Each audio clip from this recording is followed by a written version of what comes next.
Hey everyone, tonight we're diving into one of the most extraordinary stories in human history. The life and mission of a man whose words have echoed across 27 centuries and fundamentally changed the world. We're exploring the prophet Isaiah, a voice that warned and comforted a nation during its darkest hours, and whose revolutionary messages about justice, hope, and redemption continue to shape billions of lives today. So without further ado, let's begin.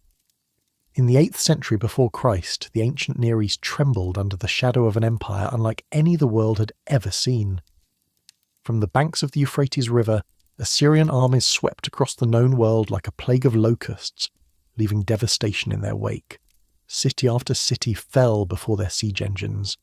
Kingdom after kingdom bowed before their iron-fisted rule, and in the small, mountainous land of Judah, nestled between the great powers of Egypt and Mesopotamia, the people watched the horizon with growing dread.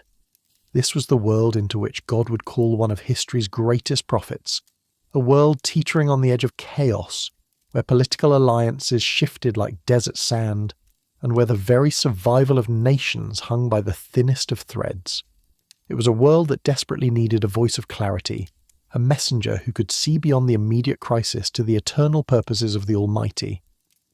That voice would belong to a young man whose very name meant Yahweh saves, a meaning that would prove prophetic in ways no one could have imagined.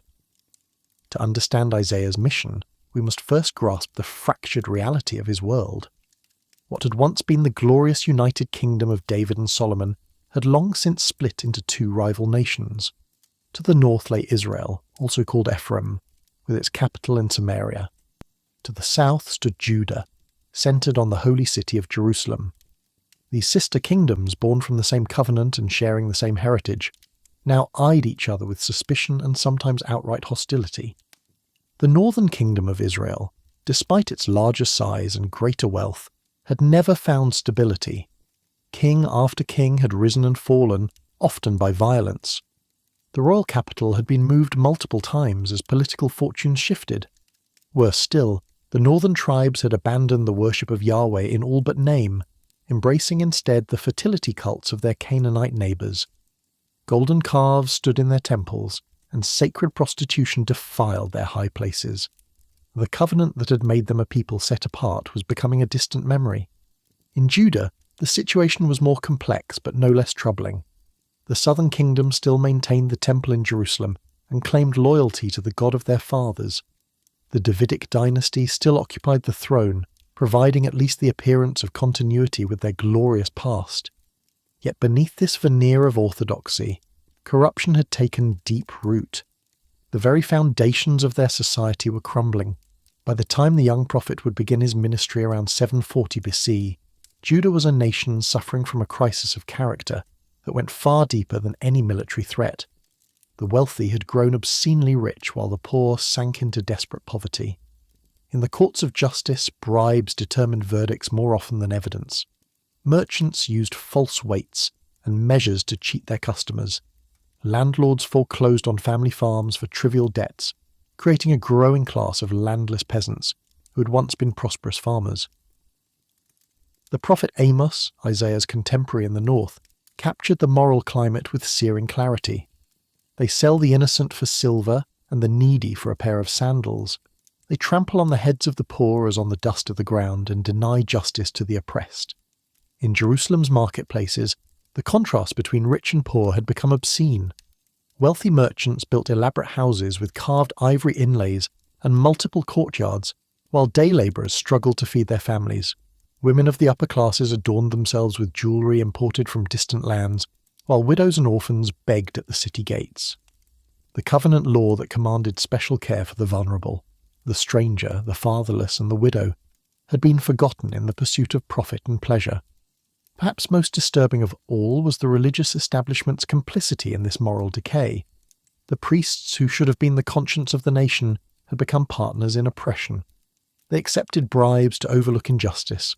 They offered elaborate sacrifices on behalf of those who trampled the poor, making God's house a cover for exploitation rather than a sanctuary for the righteous. The temple services continued with all their ancient pageantry. The festivals were celebrated with great fanfare. The sacrificial smoke still rose from the bronze altar. Yet it had all become a religious veneer covering a spiritual vacuum. The people went through the motions of worship while their hearts remained far from God.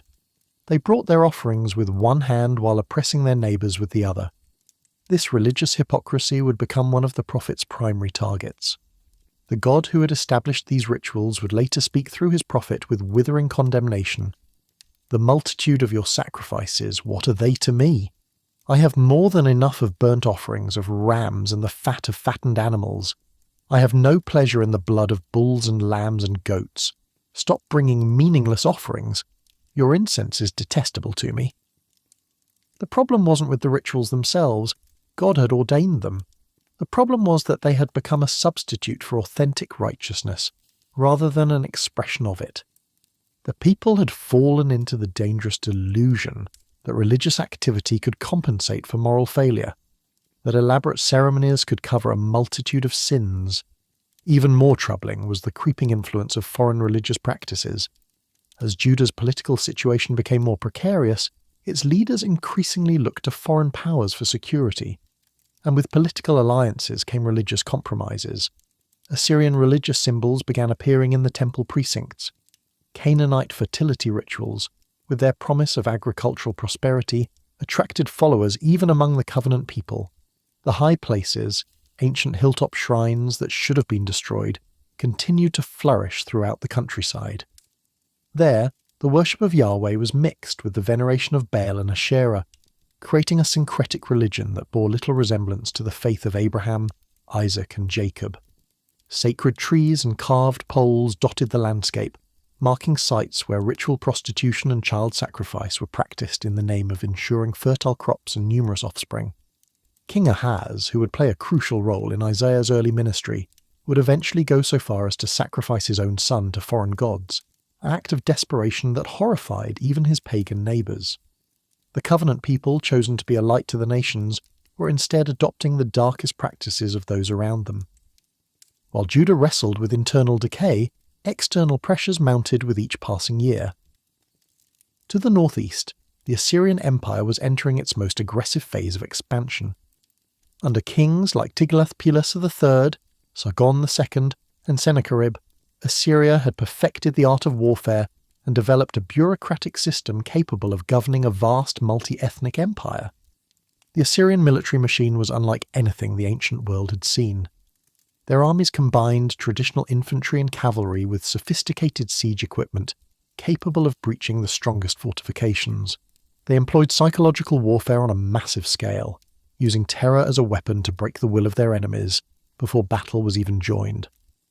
Captured cities were often subjected to horrific brutalities, with populations deported en masse to prevent future rebellions. For small kingdoms like Judah, caught between the great powers, survival required a delicate balancing act. They could submit to Assyrian overlordship, paying tribute and accepting foreign garrisons in exchange for protection. They could seek alliance with Egypt, the only power capable of standing against Assyria, or they could try to maintain independence through military alliances with neighbouring kingdoms, a strategy that had proven disastrously unsuccessful for most who attempted it. Each option carried enormous risks. Submission to Assyria meant not only economic exploitation, but also religious and cultural compromise. Alliance with Egypt was notoriously unreliable. The pharaohs were more interested in weakening Assyria than in protecting their allies, and military resistance against the Assyrian war machine was little short of suicide. The prophet would witness firsthand the consequences of making the wrong choice. The northern kingdom of Israel, under King Hoshea, had gambled on Egyptian support and refused to pay tribute to Assyria. The response was swift and merciless. In 722 BC, after a 3-year siege, Samaria fell to the Assyrian army. The kingdom that had endured for over 2 centuries vanished from history in a matter of months. The Assyrian records, preserved on cuneiform tablets, tell the story with chilling precision. "I besieged and conquered Samaria, led away as booty 27,290 inhabitants of it. I formed from among them a contingent of 50 chariots and made remaining inhabitants assume their social positions. I installed over them an officer of mine and imposed upon them the tribute of the former king." Those 27,290 people, the cream of Israelite society, were scattered across the Assyrian Empire, from the mountains of Media to the cities of Mesopotamia.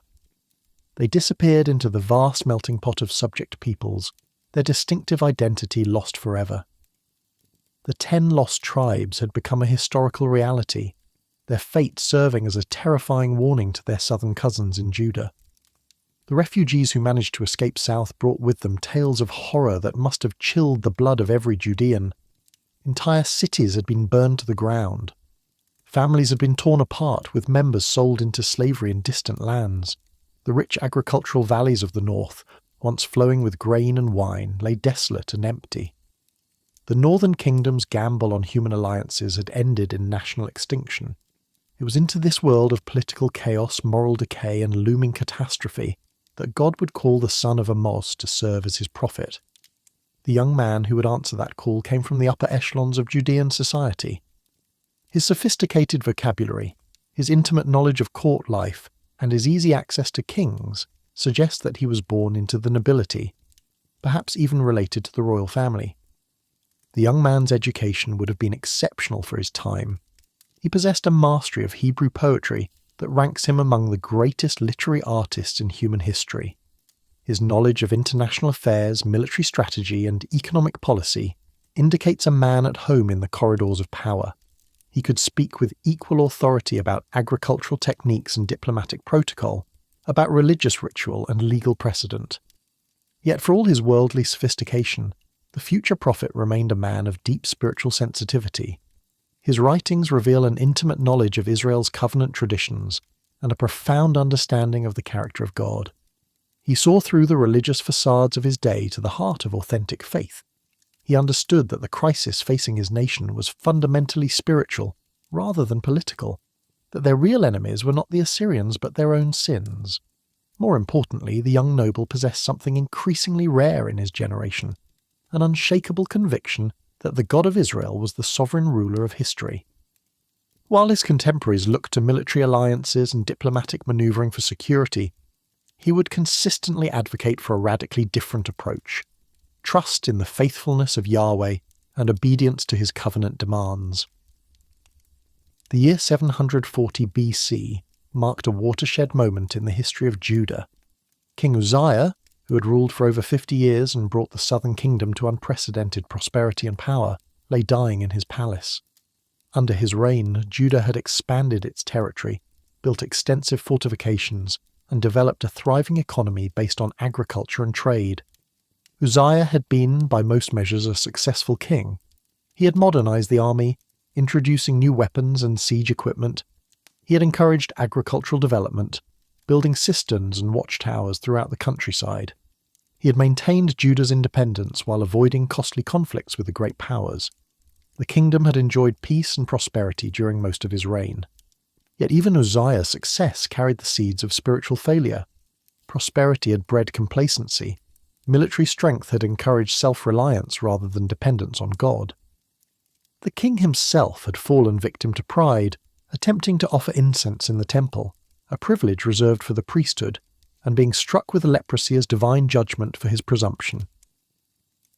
As the great king lay dying, isolated by his disease and separated from the throne he had occupied for half a century, uncertainty gripped the kingdom. Who would succeed him? Would the kingdom maintain its stability and prosperity? Could the delicate balance that had preserved Judah's independence be maintained as Assyrian pressure mounted? Into this atmosphere of uncertainty and transition, God would speak to a young man whose life would never be the same. The prophet's call to ministry would come not in a moment of national triumph, but in a time of questioning and anxiety. It would come when human leadership seemed most fragile and when the need for divine guidance was most acute. The biblical account of the prophet's calling is one of the most dramatic and detailed in all of Scripture. Unlike some prophets who received their commission through dreams or audible voices, the son of Amoz encountered God in the temple itself, in the very heart of Judah's religious life. The contrast between the divine vision and the surrounding spiritual decay could not have been more stark. In the year that King Uzziah died, the prophet would later write, I saw the Lord high and exalted seated on a throne, and the train of his robe filled the temple. The timing was significant. At the moment when earthly monarchy seemed most fragile, Isaiah was given a vision of the eternal king whose reign knows no end. When human authority was passing away, the prophet saw the one whose dominion is everlasting. The vision itself was overwhelming in its majesty and terror. Above the throne stood seraphim, burning ones, 6 winged creatures whose very presence spoke of divine holiness. They called to one another in voices that shook the foundations of the temple. "Holy, holy, holy is the Lord Almighty. The whole earth is full of his glory." The threefold repetition emphasized the absolute perfection of God's holiness, his complete separation from all that is sinful and corrupt. For Isaiah, the vision was simultaneously glorious and terrifying. In the presence of absolute holiness, his own sinfulness became unbearably apparent. "Woe to me," he cried. "I am ruined, for I am a man of unclean lips, and I live among a people of unclean lips, and my eyes have seen the King, the Lord Almighty." The prophet's confession revealed both personal and national guilt. He was acutely aware that his own words, the very instrument through which he would proclaim God's message, were contaminated by sin. But his guilt extended beyond himself to encompass his entire people. He lived among those whose speech was corrupted by lies, blasphemy, and empty religious platitudes. How could he, a sinner among sinners, stand in the presence of perfect holiness? The divine response to Isaiah's confession was both gracious and decisive. One of the seraphim flew to him carrying a live coal from the altar, the place where sacrifices were offered for sin. With this coal, the angelic being touched Isaiah's lips, declaring, "See, this has touched your lips. Your guilt is taken away and your sin atoned for." The symbolism was profound. The coal came from the altar where substitutionary sacrifice dealt with human guilt. The touch to the lips cleansed the very organ through which the prophet would speak God's word. The purification was both spiritual and practical, preparing Isaiah for the unique role he would play in God's plan for his people. Immediately following this cleansing, Isaiah heard the voice of the Lord asking, "Whom shall I send, and who will go for us?"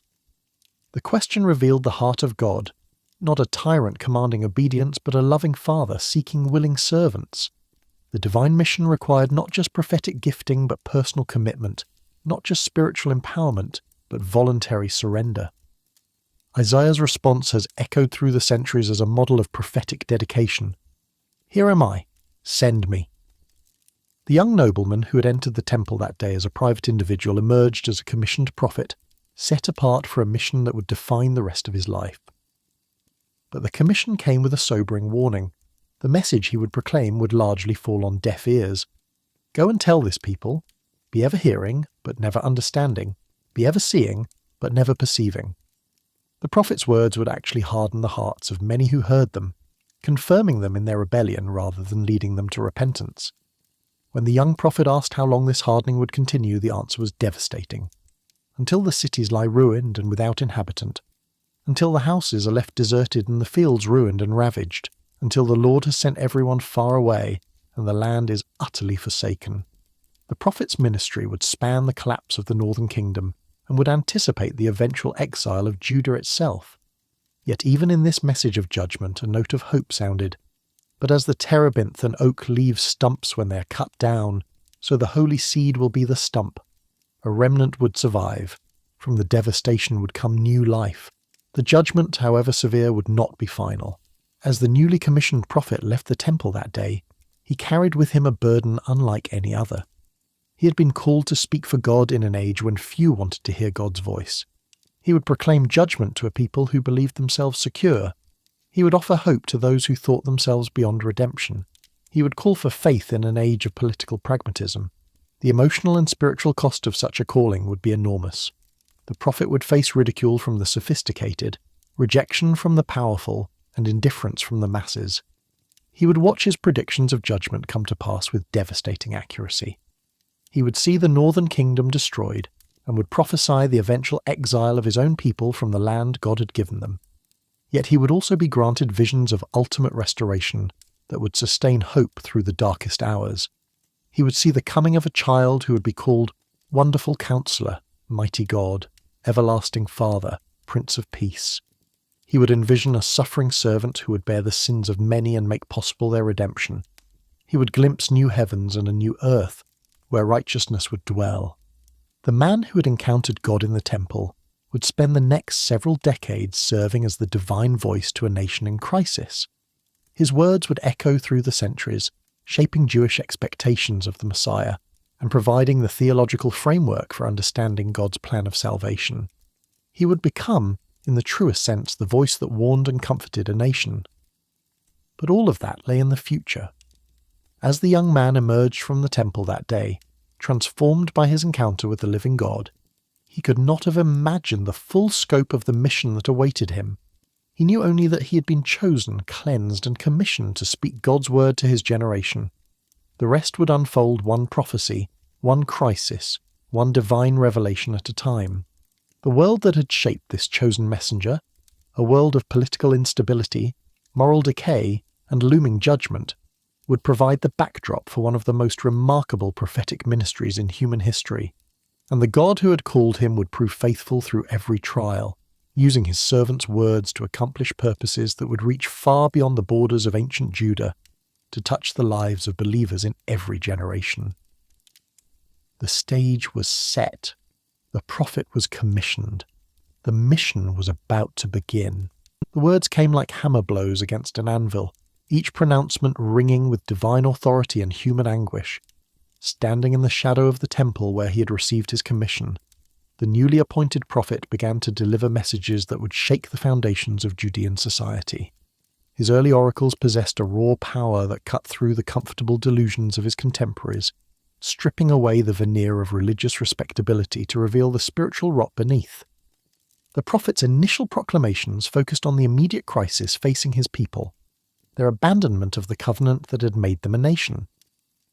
But his vision extended far beyond the borders of Judah to encompass the great powers that dominated the ancient world. In a series of oracles that demonstrated the universal scope of divine sovereignty, he proclaimed judgment not only on his own people, but on the mighty empires that seemed to control the destiny of nations. The burden of Babylon came first, that great city whose very name would become synonymous with human pride and divine judgment. Though Babylon's hour of supremacy still lay in the future, the prophet saw with startling clarity the empire that would eventually destroy Jerusalem and carry Judah into exile.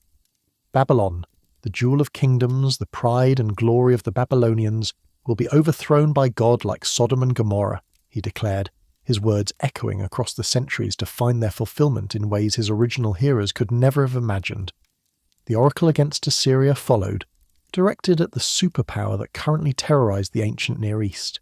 Here was the empire that had already swallowed the northern kingdom and now threatened to devour Judah as well. Yet the prophet proclaimed with unwavering confidence that this seemingly invincible force would itself fall victim to divine judgment. The Lord Almighty will lash them with a whip, as when he struck down Midian at the rock of Oreb, and he will raise his staff over the waters as he did in Egypt. Egypt, that ancient land of the pharaohs, also came under prophetic condemnation.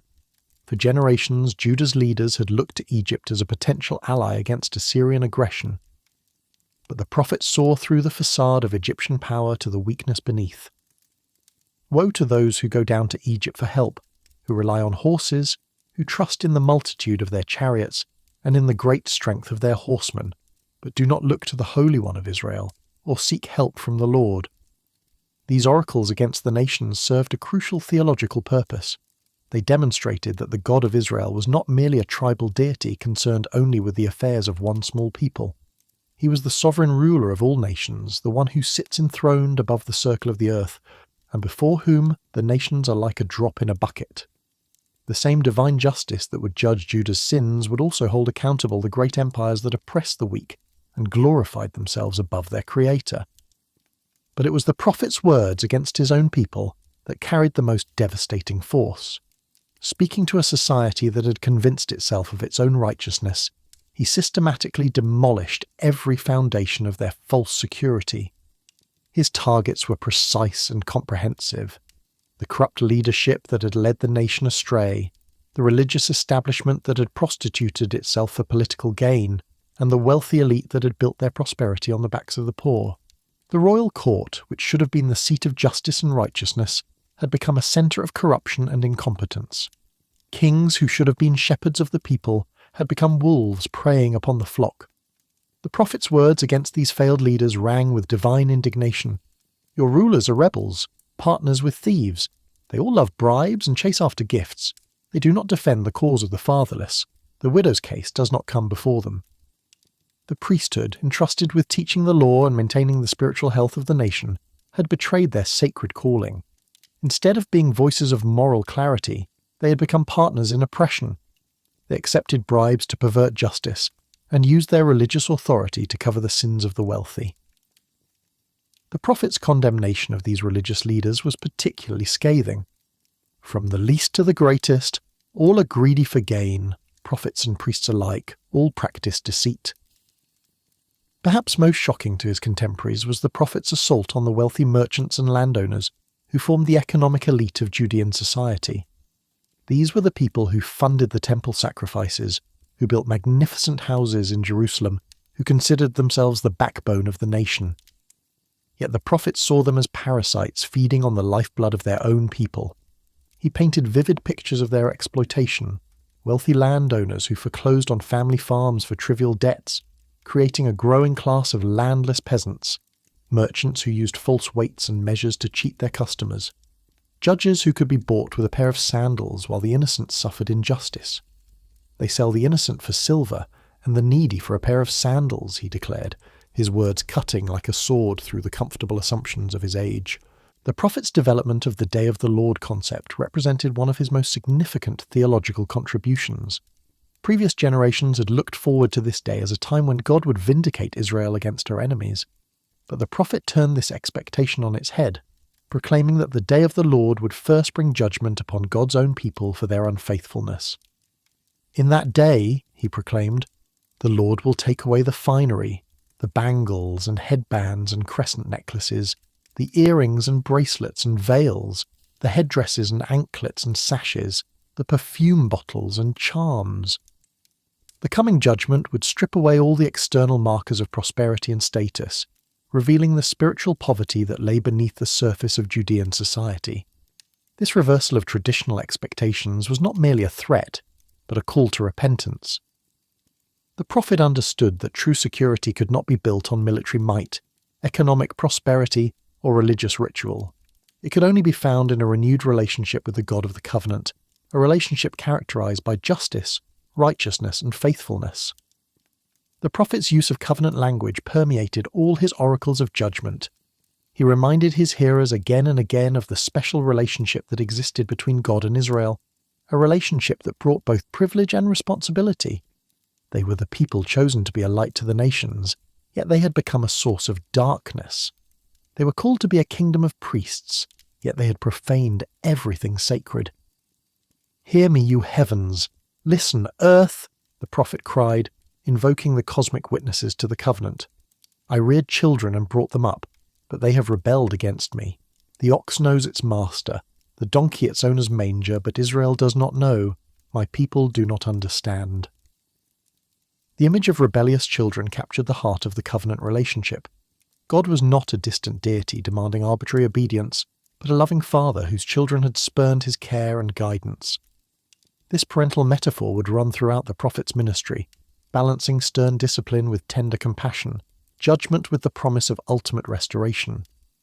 One of the most memorable of the prophet's early oracles was the Song of the Vineyard, a parable that encapsulated his entire message in a few devastating verses. The prophet began his tale in the style of a love song, drawing his audience in with its familiar imagery and gentle tone. "I will sing for the one I love a song about his vineyard. My loved one had a vineyard on a fertile hillside." The song described the careful preparation of the vineyard, the clearing of stones, the planting of the choicest vines, the building of a watchtower, the construction of a wine press. Every detail spoke of loving care and patient investment.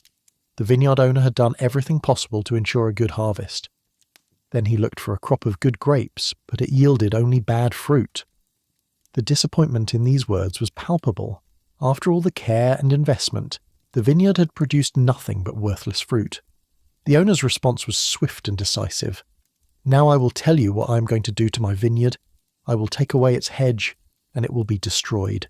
I will break down its wall, and it will be trampled." Only at the end of the parable did the prophet reveal its true meaning. The vineyard of the Lord Almighty is the nation of Israel, and the people of Judah are the vines he delighted in. And he looked for justice, but saw bloodshed, for righteousness, but heard cries of distress. The wordplay in the original Hebrew was devastating. The prophet looked for mishpat, justice, but found mispatch, bloodshed. He expected tzedakah, righteousness, but heard tzeakah, cries of distress. The similarity in sound between the expected and actual results emphasized how close Israel had come to fulfilling their calling, yet how far they had ultimately fallen. This parable demonstrated the prophet's genius as a literary artist and communicator. He could take the most complex theological concepts and present them in ways that ordinary people could understand and remember. His mastery of Hebrew poetry was evident in every oracle, with its intricate patterns of parallelism, metaphor, and wordplay. The prophet's use of parallelism, the basic building block of Hebrew poetry, showed both technical mastery and spiritual insight. "Come now, let us settle the matter," he proclaimed. "Though your sins are like scarlet, they shall be as white as snow. Though they are red as crimson, they shall be like wool." The parallel structure emphasized the completeness of the transformation God offered, while the vivid imagery made the promise unforgettable. His metaphors drew from every aspect of ancient life: agriculture, warfare, family relationships, craftsmanship, and nature. He could speak of God as a farmer clearing stones from a field, a warrior girding for battle, a mother comforting her child, a potter shaping clay, or a lion protecting its cubs. This rich variety of images ensured that his message would resonate with people from every walk of life. The prophet's use of literary techniques like inclusio and chiasm revealed a sophisticated understanding of poetic structure. His oracles were not random collections of sayings, but carefully crafted compositions designed to build to dramatic climaxes and reinforce key themes. Every word was chosen for maximum impact, every image calculated to burn itself into the memory of his hearers. Yet for all their literary brilliance, the prophet's early oracles were met with a reception that ranged from indifference to outright hostility. The comfortable classes, who were the primary targets of his criticism, had no desire to hear their sins exposed so publicly. The political leaders whom he accused of corruption and incompetence worked to undermine his influence. Even many of the common people, though they might agree with his criticisms of the elite, were uncomfortable with the radical nature of his proposed solutions. The prophet had called for a complete transformation of Judean society, a return to the covenant ideals that had been largely forgotten. This meant not just minor reforms, but a fundamental restructuring of economic, political, and religious life. The wealthy would have to give up their ill-gotten gains. The powerful would have to submit to divine authority. The entire nation would have to acknowledge that their security lay not in human alliances, but in faithfulness to their covenant God. Such a message was bound to provoke resistance. The prophet was asking his contemporaries to abandon the very strategies that seemed to offer their best hope of survival in a dangerous world. He was calling them to trust in an invisible God rather than in the visible armies and treasuries of their potential allies. He was demanding that they choose righteousness over expediency, justice over profit, faith over pragmatism. The resistance to his message was often expressed in personal attacks on the prophet himself. His critics questioned his credentials, his motives, and his sanity. They pointed to his privileged background and accused him of being out of touch with political realities. They suggested that his visions were delusions and his prophecies the product of an overwrought imagination. Yet the prophet pressed on, driven by an unshakable conviction that he was speaking the words of the living God. He had been commissioned not to win popularity contests, but to deliver divine messages regardless of their reception. His task was to be faithful to his calling, not to ensure that his words were well received. The early years of his ministry established patterns that would characterize his entire prophetic career. He would consistently advocate for the poor and oppressed against their wealthy exploiters. He would call for trust in God rather than reliance on human alliances. He would proclaim that true religion consisted not in ritual observance, but in justice and righteousness. And he would maintain that God's purposes would ultimately prevail, regardless of human resistance or unbelief. The prophet's warnings about the fall of Israel would prove tragically accurate. Within 2 decades of his early oracles, the northern kingdom would indeed fall to the Assyrian war machine, its people scattered to the winds and its cities reduced to rubble. The prophet who had been dismissed as an alarmist would be vindicated by events, though the vindication would bring him no joy. But even as he proclaimed judgment, the prophet never lost sight of the ultimate purpose behind divine discipline. The God who brought judgment was the same God who sought restoration. The covenant that had been broken could be renewed. The vineyard that had been destroyed could be replanted. The children who had rebelled could be welcomed home. This tension between judgment and hope would become the defining characteristic of the prophet's message. He would never proclaim doom without also pointing toward redemption. He would never describe divine wrath without also revealing divine love. He would never declare that the covenant was ended without also promising that it could be renewed. As the prophet concluded his early ministry of warning, the stage was set for the next phase of his calling. The message of judgment had been delivered with devastating clarity. The political and religious establishment had been put on notice that their current course led only to destruction. The common people had been warned that their security lay not in human strength but in divine faithfulness. Now the question remained, would anyone listen? Would the warnings produce repentance? Or would they only serve to confirm the people in their rebellion? The prophet had done his part in delivering the message. The response was up to his hearers, and upon that response would hang the fate of the nation he loved and served. In the darkest moments of human history, when the weight of divine judgment seems to crush all possibility of redemption, the voice of hope often whispers its first promises. For the prophet whose ministry had begun with such devastating pronouncements of doom, the divine commission carried within it a paradox that would define not only his own calling, but the entire trajectory of biblical revelation. The same God who spoke words of judgment through his servant also began to reveal glimpses of a future so glorious that it would transform the very meaning of suffering itself. The prophet's early ministry had established him as an uncompromising voice of divine justice, a messenger whose words cut through the comfortable illusions of his contemporaries with surgical precision. Yet even as he proclaimed the certainty of coming judgment, subtle notes of hope began to emerge in his oracles. These were not cheap words of comfort designed to soften the blow of divine wrath, but profound theological insights that revealed the ultimate purpose behind even the most severe divine discipline. The first hints of this deeper dimension appeared in the prophet's understanding of the remnant, a concept that would become central to biblical theology. Even in his original commission, when God had warned that his ministry would harden hearts and confirm people in their rebellion, a promise had been embedded.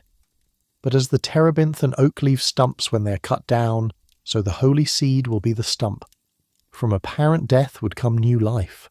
From the devastation of judgment would emerge the possibility of restoration. This remnant theology was not merely a consolation prize for those who would survive the coming catastrophe. It represented a fundamental truth about the character of God and the nature of his covenant with humanity. The God who had chosen Israel was not capricious in his affections. His love was not conditional upon their performance.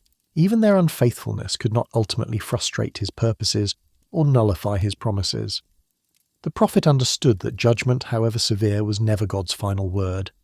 It was always disciplinary rather than purely punitive, designed to purge away the dross so that the pure gold might emerge. The vineyard that had been destroyed could be replanted. The children who had rebelled could learn wisdom through suffering and return to their father's house. The covenant that had been broken could be renewed on firmer foundations. But the prophet's vision of hope extended far beyond the survival of a faithful remnant through the coming judgment. In a series of oracles that would revolutionize human understanding of God's plan for the world, he began to speak of a figure whose coming would transform not only Israel but all of human history. This figure, variously described as a child, a branch, a servant, and a king, would embody everything that Israel was meant to be and accomplish everything that Israel had failed to achieve. The first clear glimpse of this coming deliverer emerged in the context of a specific historical crisis that would test the faith of the Judean monarchy. The Syro-Ephraimite War, as modern historians would later call it, pitted the northern kingdom of Israel and the Syrian kingdom of Damascus against Judah in an attempt to force the southern kingdom into an anti-Assyrian coalition. When King Ahaz of Judah refused to join their alliance, the northern kings marched south to replace him with a more compliant ruler. The crisis that ensued would provide the backdrop for one of the most famous prophecies in all of Scripture. As Ahaz trembled before the threat of invasion, the prophet approached him with a divine message that operated on multiple levels of meaning. The immediate historical situation would be resolved, but the resolution itself would point toward a far greater deliverance yet to come. "Ask the Lord your God for a sign," the prophet told the terrified king. "Make it as deep as the depths, or as high as the heavens." The offer was unprecedented.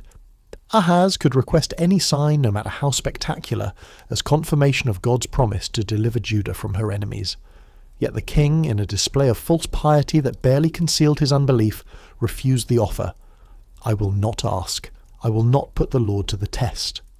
The prophet's response revealed both divine frustration and divine grace. Is it not enough to try the patience of humans? Will you try the patience of my God also?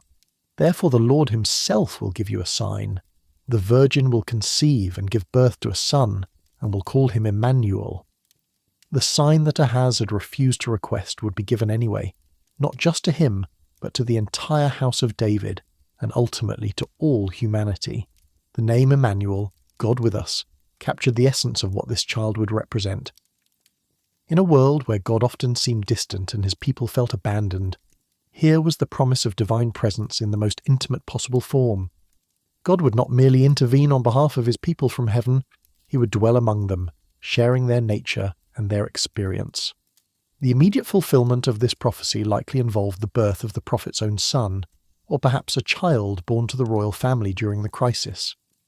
The sign assured Ahaz that before this child would be old enough to distinguish between good and evil, the threat from Israel and Syria would be removed. The prophecy's immediate purpose was accomplished when both Damascus and Samaria fell to Assyrian armies within a few years, yet the prophet's words carried depths of meaning that transcended their original historical context. The language he used, particularly his reference to the Virgin and the cosmic significance attributed to the child's birth, pointed toward a fulfillment that lay far in the future. Centuries later, when a young woman in Nazareth received an angelic announcement that she would bear a son through divine intervention, the deeper meaning of the prophet's words would become clear. The development of this messianic theme continued in subsequent oracles that painted an increasingly detailed picture of the coming deliverer. In a prophecy that has echoed through the centuries in countless Christmas celebrations, the prophet proclaimed, "For to us a child is born, to us a son is given, and the government will be on his shoulders, and he will be called Wonderful Counselor, Mighty God, Everlasting Father, Prince of Peace." The titles attributed to this child defied conventional categories. Wonderful Counselor suggested wisdom beyond human understanding. Mighty God implied divine nature and power. Everlasting Father spoke of eternal care and provision. Prince of Peace promised the end of conflict and the establishment of true shalom, not merely the absence of war, but the presence of everything that makes for human flourishing. The prophecy continued with promises that stretched human imagination. Of the greatness of his government and peace there will be no end. He will reign on David's throne and over his kingdom, establishing and upholding it with justice and righteousness from that time on and forever. The zeal of the Lord Almighty will accomplish this. Here was a vision of kingship that transcended all earthly models. This coming ruler would establish a government that would never end, a peace that would never be broken, a justice that would never be corrupted. The prophet was not merely promising political reform or military victory. He was envisioning the transformation of human existence itself. The Oracle of the Branch, found in the prophet's later writings, provided additional details about this coming figure's character and mission. A shoot will come up from the stump of Jesse. From his roots, a branch will bear fruit. The imagery drew upon the prophet's earlier metaphor of the tree cut down to a stump. From the apparent death of the Davidic dynasty would emerge new life in the form of an ideal ruler who would embody all the promises made to David's line. The Spirit of the Lord will rest on him, the prophet continued, the Spirit of wisdom and of understanding, the Spirit of counsel and of might, the Spirit of the knowledge and fear of the Lord, and he will delight in the fear of the Lord. This coming king would be empowered by the divine Spirit in ways that surpassed even the greatest of Israel's anointed leaders.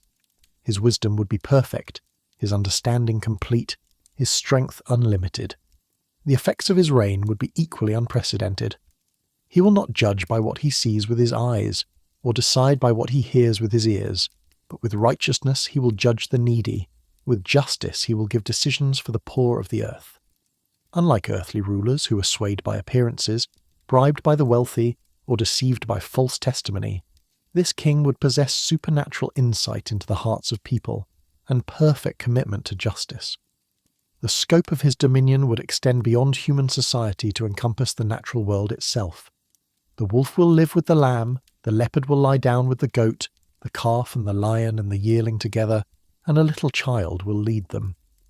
The prophet envisioned a return to the harmony that had existed in Eden before sin entered the world, a time when the curse that had affected all of creation would be lifted. They will neither harm nor destroy on all my holy mountain, the oracle concluded, for the earth will be filled with the knowledge of the Lord as the waters cover the sea. The transformation would be comprehensive and permanent. Violence would cease not through force, but through the universal recognition of divine truth. Knowledge of God would become as abundant and pervasive as water in the ocean. These messianic prophecies represented a radical departure from conventional expectations about the future. Most ancient peoples, when they dreamed of better times, imagined more of the same but improved. Stronger armies, greater wealth, more successful crops, victory over traditional enemies. The prophet's vision transcended such limited horizons to envision something genuinely new under the sun. The theological implications of these prophecies were staggering. The prophet was suggesting that the God of Israel intended to address not merely the immediate political and social problems facing his people, but the fundamental issues that had plagued humanity since the fall.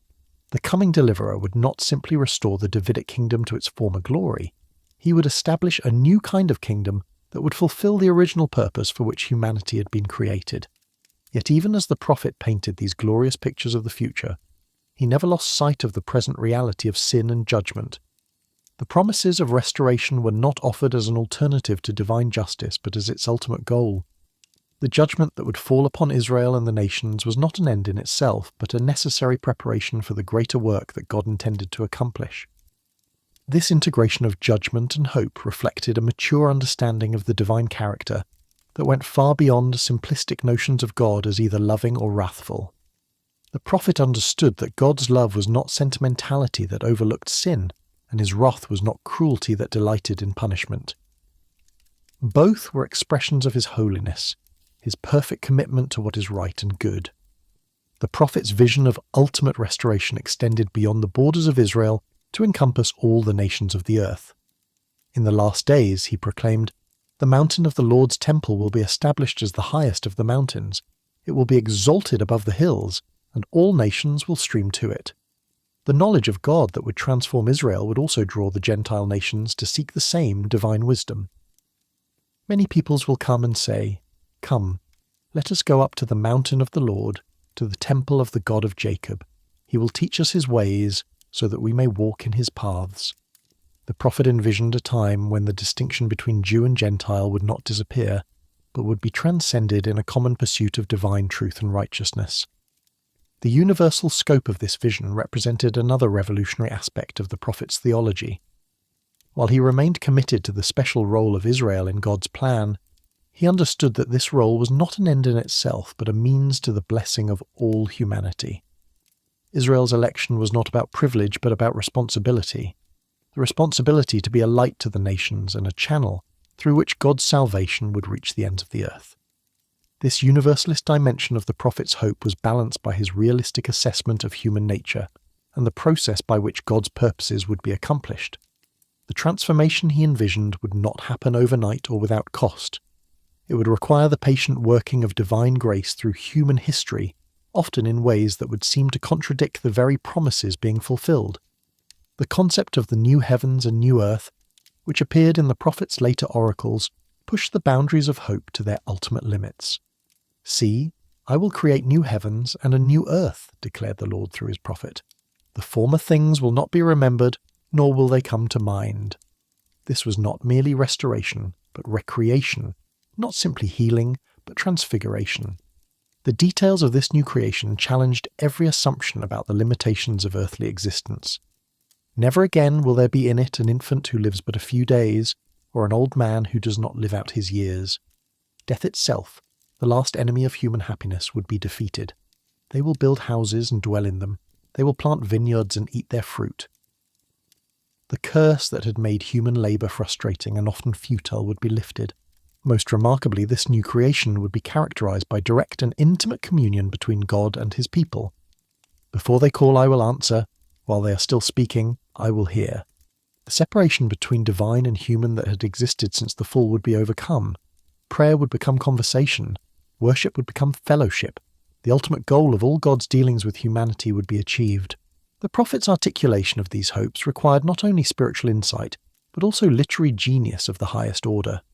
His poetry managed to be both specific enough to be meaningful and universal enough to speak to people in every age and culture. His metaphors drew from the everyday experiences of ancient agricultural society, while pointing toward realities that transcended all earthly categories. The emotional power of these passages stemmed not only from their literary beauty, but from their context within the prophet's larger message.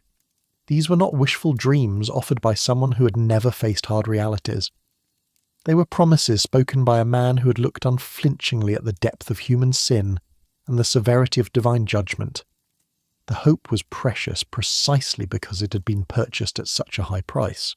The prophet's understanding of the remnant also evolved to encompass not merely the survivors of judgment, but the agents of restoration. Those who remained faithful through the dark times would become the nucleus around which the new community would be built. Their suffering would not be meaningless, but redemptive, contributing to the larger purposes of God in ways they might not fully understand at the time. This remnant theology provided a bridge between the present reality of a faithless generation and the future hope of a transformed world. It suggested that God's purposes were not dependent upon mass movements or popular enthusiasm, but could be accomplished through the faithfulness of even a small minority. Quality mattered more than quantity. Depth of commitment was more important than breadth of appeal. The dual nature of the prophet's message, judgment and hope, wrath and mercy, destruction and restoration, reflected the complexity of the divine character and the mystery of his ways with humanity. God was not schizophrenic, sometimes loving and sometimes hateful. He was consistently committed to the triumph of righteousness and the ultimate welfare of his creation. But the path to that triumph led through the valley of judgment and across the desert of apparent defeat. This integration of seeming opposites would become one of the most distinctive features of biblical religion and would find its ultimate expression in the cross of Christ. There, divine justice and mercy would meet in a way that fully satisfied both. There, the judgment that sin deserved would be borne by love itself.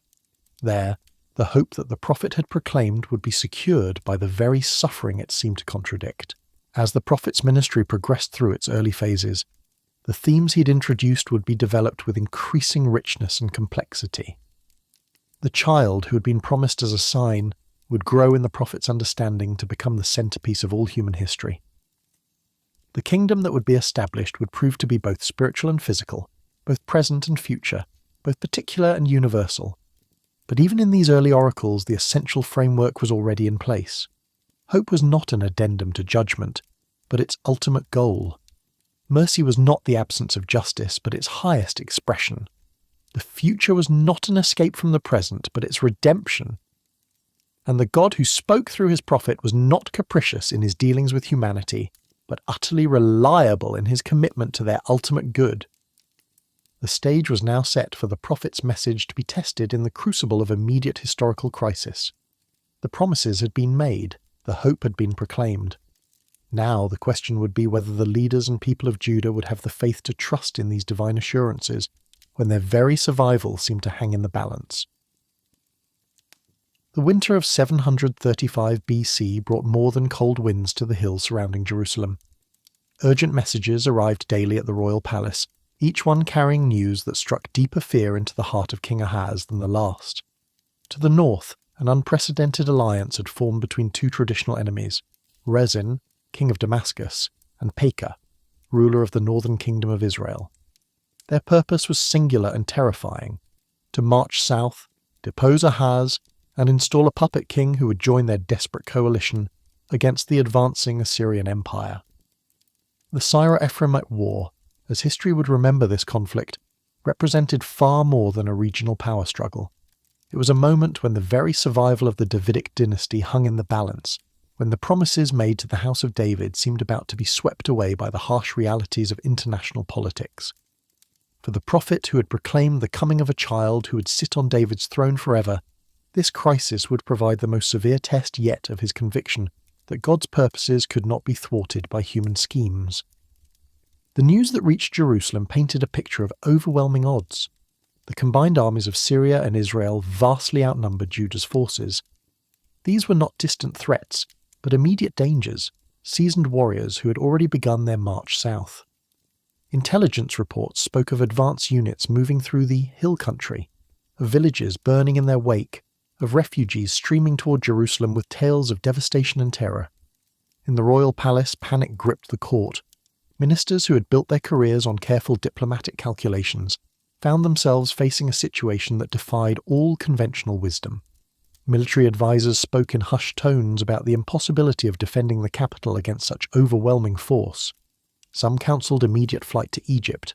Others suggested negotiations with the advancing armies, hoping that tribute might buy time for a more favourable resolution. But it was King Ahaz himself who bore the heaviest burden of decision. The biblical record captures his state of mind with devastating clarity. When the house of David was told Aram has allied itself with Ephraim, the hearts of Ahaz and his people were shaken, as the trees of the forest are shaken by the wind. The metaphor spoke not just of fear, but of complete disorientation, of foundations that seemed to crumble beneath the weight of circumstance. Into this atmosphere of desperation and confusion, the prophet brought a message that must have seemed almost incomprehensible to those who heard it. Standing before the king, who represented the last hope of the Davidic line, he proclaimed with absolute confidence, "Be careful, keep calm, and don't be afraid. Do not lose heart because of these two smouldering stubs of firewood, because of the fierce anger of Rezin and Aram, and of the son of Remaliah." The contemptuous dismissal of the mighty coalition as smouldering stubs of firewood revealed the prophet's perspective on the crisis. What appeared to human eyes as an overwhelming threat was, from the divine viewpoint, merely the dying embers of kingdoms that had already sealed their own fate by rebelling against God's sovereign purposes. The very alliance that seemed so formidable was actually a sign of desperation, a last gasp of powers that had already been marked for destruction. The prophet's confidence was not based on military intelligence or diplomatic calculation, but on theological conviction. He understood that the real issue at stake was not merely the survival of Judah, but the faithfulness of God to his covenant promises. The house of David existed not because of human strength or wisdom, but because of divine election. The one who had established this dynasty was perfectly capable of preserving it against any earthly threat. Yet the prophet's message carried more than mere reassurance. It included a stark warning about the consequences of seeking security through human means rather than divine trust. If you do not stand firm in your faith, you will not stand at all. The wordplay in the original Hebrew was impossible to miss. The same root was used for both stand firm and stand at all, emphasizing that faith was not merely one option among many, but the only foundation upon which true security could be built. The historical context that had produced this crisis stretched back years into the complex web of Near Eastern politics. As Assyrian power had grown under Tiglath-Pileser III, smaller kingdoms had faced an impossible choice: submit to Assyrian overlordship and accept the economic and cultural domination that came with it, or risk everything in a desperate attempt to maintain independence through military resistance. The northern kingdom of Israel under King Pekah had chosen the path of resistance. Joining forces with King Rezin of Damascus, they had formed the nucleus of an anti-Assyrian coalition that sought to include all the kingdoms of Syria-Palestine. From their perspective, Judah's refusal to join this alliance represented not just political cowardice, but existential betrayal. If the coalition was to have any hope of success, it needed the participation of every available kingdom. Ahaz's position was unenviable from every angle. To join the coalition meant risking the certain wrath of Assyria, whose military machine had proven unstoppable in previous campaigns. To refuse meant facing the immediate threat of invasion by his own neighbours. There seemed to be no path that did not lead to destruction, only a choice between immediate and delayed catastrophe. It was precisely in this impossible situation that the prophet's message offered a third alternative: trust in the God who had promised to preserve the house of David, regardless of human circumstances. This was not passive resignation, but active faith, a willingness to act upon divine promises even when they contradicted human wisdom. The sign of Emmanuel, offered in the context of this crisis, carried both immediate and ultimate significance. In its historical context, it assured Ahaz that before a child born during the crisis would reach maturity, both Syria and Israel would cease to be threats to Judah. The prophecy was remarkably specific. Before the boy knows enough to reject the wrong and choose the right, the land of the two kings you dread will be laid waste. But the prophet's own understanding of his words clearly extended beyond their immediate fulfillment. The name Emmanuel, God with us, captured a truth that transcended any particular historical moment. In the midst of human helplessness and fear, God was present with his people. The divine promises were not abstractions to be believed, but realities to be experienced. The prophet reinforced his message through symbolic actions that turned his own family into living prophecies. His son Shear-Jashub, whose name meant a remnant shall return, accompanied him to the crucial meeting with King Ahaz. The child's very presence served as a reminder that divine purposes extended beyond immediate crises to encompass the long-term restoration of God's people. Later the prophet would name another son Maher-Shalal-Hash-Baz, meaning swift as booty, speedy as prey. This child became a walking prophecy of the rapid destruction that would overtake Syria and Israel. Before the boy could even speak his first words, the prophet declared, "The wealth of Damascus and the plunder of Samaria would be carried away by the king of Assyria." These symbolic names represented more than mere predictions about future events. They embodied the prophet's conviction that human history was not driven by impersonal forces or random chance, but by the purposeful action of a sovereign God. Names had power because they expressed divine intentions that would inevitably be fulfilled in the arena of human experience. The fulfillment of these prophecies came with devastating swiftness. Within 3 years of the prophet's words to Ahaz, Damascus had fallen to Assyrian armies. King Rezin was dead, his kingdom absorbed into the growing Assyrian Empire.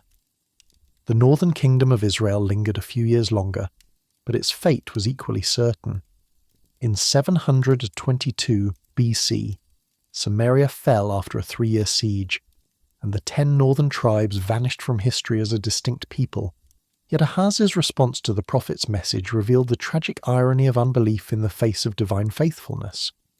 Rather than trusting in God's promise to preserve the Davidic dynasty, the king chose what seemed like the more practical option. He appealed to Assyria for help against his immediate enemies. The strategy worked in the short term. Assyrian intervention did indeed remove the threat from Syria and Israel. But the long-term consequences were catastrophic. By voluntarily submitting to Assyrian overlordship, Ahaz traded temporary security for permanent subjugation. Judah became a vassal state, required to pay heavy tribute and accept foreign religious practices. The temple itself was defiled with Assyrian cultic objects. The king even went so far as to sacrifice his own son to foreign gods, hoping to secure divine favour through the most extreme possible offering. The prophet's assessment of these developments was uncompromising. Because this people has rejected the gently flowing waters of Shiloh and rejoices over Rezin and the son of Remaliah, therefore the Lord is about to bring against them the mighty floodwaters of the Euphrates, the king of Assyria with all his pomp. The gentle stream that could have provided all the water needed for life had been rejected in favour of what seemed like a more powerful source. But the mighty river would prove to be not salvation but destruction. The complexity of the prophet's position during this crisis cannot be overstated. He was calling for a policy that seemed to guarantee immediate military defeat, while promising ultimate victory through divine intervention. He was asking political leaders to abandon tried-and-true methods of statecraft in favour of what appeared to be naive religious idealism. He was proclaiming that weakness would prove to be strength, and that apparent defeat would lead to ultimate triumph. Such a message was bound to be misunderstood and resisted. The prophet was not advocating pacifism or political passivity. He was calling for a foreign policy based on theological, rather than purely pragmatic considerations. He believed that Judah's security lay not in military alliances or diplomatic manoeuvring, but in covenant faithfulness and trust in divine promises. This position became even more challenging to maintain as the immediate consequences of following the prophet's advice seemed to prove his critics right. When Judah did eventually face Assyrian pressure that might have been avoided through earlier submission, the suffering was real and terrible. The prophet himself acknowledged that the path of faith would not be easy. The Lord will whistle for flies from the Nile Delta in Egypt, and for bees from the land of Assyria. They will all come and settle in the steep ravines and in the crevices in the rocks, on all the thorn bushes and at all the water holes. Yet even in describing the devastation that would come, the prophet maintained his conviction that God's ultimate purposes would prevail. The judgment was not an end in itself, but a means of purification. The suffering was not meaningless but redemptive. The covenant would not be destroyed but renewed on a firmer foundation. The question of prophetic authorship took on new significance in the context of these historical crises. Modern scholars have noted that the book attributed to the prophet shows intimate knowledge not only of 8th century events, but also of later periods, including the Babylonian exile and the Persian restoration. This has led some to propose that the book represents the work of multiple authors writing in different periods.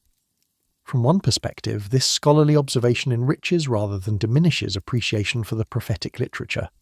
Whether the words come from a single 8th century prophet with supernatural foresight, or from a prophetic tradition that developed his insights over several centuries, the theological unity and spiritual power of the message remain unchanged. The voice that speaks through these chapters, whether belonging to one man or to a succession of inspired interpreters, consistently points toward the same fundamental truths about God's character and purposes. The canonical approach to reading these texts treats them as a unified prophetic witness, regardless of questions about authorship. From this perspective, the important issue is not whether every word was spoken by the historical prophet in the 8th century BC, but whether the words authentically represent the divine message that was first proclaimed in that context and continued to be relevant for subsequent generations. This approach allows readers to appreciate both the historical specificity of the original prophecies and their ongoing theological significance. The words spoken to King Ahaz about trusting God rather than foreign alliances continue to challenge believers in every age who face the temptation to rely on human strength rather than divine faithfulness. The promises made about the preservation of the Davidic line find their ultimate fulfillment in ways that transcend their original historical context. The reign of King Hezekiah, Ahaz's son and successor, would provide an even more dramatic test of the prophet's message. Unlike his father, Hezekiah showed himself willing to trust in the God of Israel rather than in foreign alliances. This decision would lead to one of the most remarkable demonstrations of divine power in all of biblical history. The Assyrian invasion of 701 BC, led by King Sennacherib, brought the greatest military force the ancient world had ever seen to the gates of Jerusalem. The Assyrian records, preserved in cuneiform inscriptions, describe the systematic destruction of Judean cities and the siege of the capital itself. Archaeological evidence confirms the devastation, layer upon layer of ash and destruction, marking the path of the Assyrian army through the Judean countryside. In this desperate hour, with the very existence of the kingdom hanging in the balance, King Hezekiah sought the counsel of the prophet who had served his father. The king's message was brief, but urgent. This day is a day of distress and rebuke and disgrace, as when children come to the moment of birth, and there is no strength to deliver them. It may be that the Lord your God will hear all the words of the field commander, whom his master, the king of Assyria, has sent to ridicule the living God, and that he will rebuke him for the words the Lord your God has heard. The prophet's response demonstrated the same unwavering confidence in divine sovereignty that had characterized his earlier ministry. Do not be afraid of what you have heard. Those words with which the underlings of the king of Assyria have blasphemed me. Listen, when he hears a certain report, I will make him want to return to his own country, and there I will have him cut down with the sword. The fulfillment of this prophecy came in a manner that defied all human expectation. The biblical account states simply that the angel of the Lord went out and put to death 185,000 in the Assyrian camp. Sennacherib's own records, while obviously not mentioning divine intervention, confirm that he withdrew from Judah without taking Jerusalem, an unprecedented failure for the previously invincible Assyrian war machine. The classical historian Herodotus preserves an Egyptian account of these events that speaks of mice overrunning the Assyrian camp and destroying their equipment, possibly suggesting a plague that decimated the army. Whatever the specific mechanism, the result was clear. The kingdom that had seemed doomed to destruction was preserved, and the prophet's words about trusting in God rather than human alliances were vindicated in the most dramatic possible way. This miraculous deliverance became a defining moment in Judean consciousness, demonstrating that the God of Israel was indeed capable of protecting his people against any earthly threat. Yet the prophet was careful to place even this great victory in proper perspective. The preservation of Jerusalem was not a reward for human righteousness, but a demonstration of divine faithfulness to his covenant promises. The tension between political pragmatism and prophetic faith that characterized these crises would continue to define the prophet's ministry throughout his career. He consistently advocated for policies that seemed to guarantee short-term disaster while promising long-term vindication. He called for trust in invisible divine promises rather than reliance on visible human resources. This approach to politics and international relations reflected a theology that placed ultimate confidence in God's sovereignty over human history. From the prophet's perspective, the great empires that dominated the ancient world were not autonomous forces pursuing their own agendas, but instruments in the hands of a divine purpose that extended far beyond their limited understanding. The lessons embedded in these historical crises would resonate through subsequent centuries of Jewish and Christian thought. They established principles that would guide believers facing similar choices between expedient compromise and costly faithfulness. They demonstrated that apparent weakness could become strength when grounded in divine truth, and that immediate defeat could lead to ultimate victory when endured with proper motivation. As the prophet's ministry moved through these phases of crisis and confrontation, the themes that would define his lasting legacy were becoming clear. He was not merely a predictor of future events, but an interpreter of present realities in light of eternal truths. His words spoke not only to the immediate political challenges facing 8th century Judah, but to the perennial human struggle between faith and fear, between trust in God and reliance on human wisdom. The stage was now set for the prophet's most profound contributions to human understanding of God's redemptive purposes. The historical crisis had tested and confirmed his basic theological convictions. The political leaders of his generation had been confronted with the choice between human and divine approaches to security. The foundations had been laid for messages that would reach far beyond the borders of ancient Judah to touch the lives of believers in every subsequent generation. In the later years of his ministry, as the prophet's hair turned grey and his voice carried the weight of decades spent proclaiming messages that few had heeded, a new dimension began to emerge in his oracles.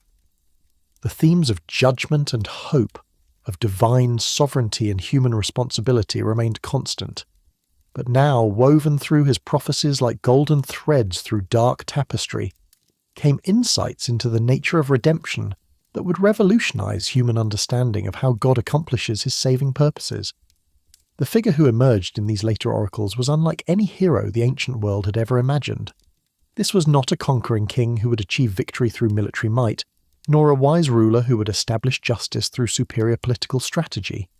Instead, the prophet began to speak of a servant whose triumph would come through suffering, whose strength would be revealed in apparent weakness, and whose greatest victory would be won in the moment of seeming defeat. The first glimpse of this mysterious figure appeared in an oracle that presented him as the ideal representative of what Israel was meant to be. "Here is my servant whom I uphold, my chosen one in whom I delight. I will put my spirit on him, and he will bring justice to the nations."